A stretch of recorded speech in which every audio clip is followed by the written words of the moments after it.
नमस्कार.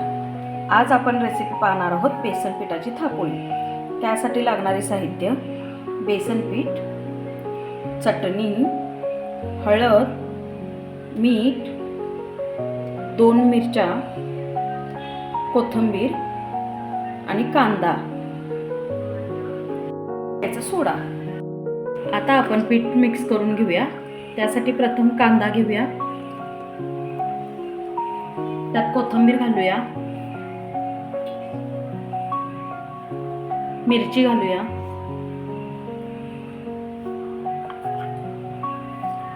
चटणी,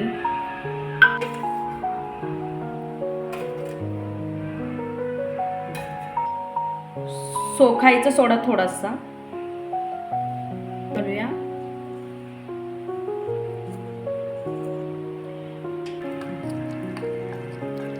अशा प्रकारे पीठ भिजवत ठेवायचं आहे. आता मिक्स करून घेतले.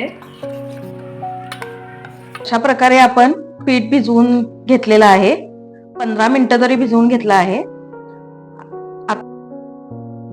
आता थापोळी करण्यास सुरुवात करूया.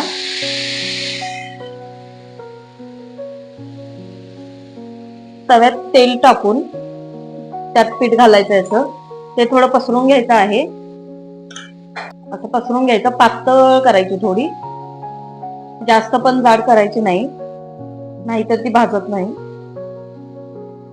बारीक गॅस करून शक्यतो भाजा, म्हणजे जरा नंतर कुरकुरीत होईल.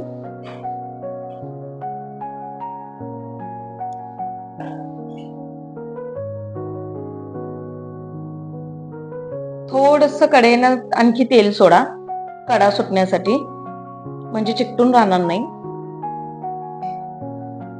अरे पोळी परतून घेतली आहे आणि त्यात थोडं आणखी तेल सोडायचं आहे, जेणेकरून छान भाजेल. अशी खरपूस भाजली पाहिजे. या पद्धतीने आपली थापोळी तयार झाली आहे. खाण्यासाठी रेडी आहे.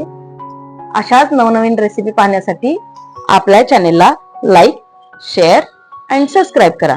थँक्यू.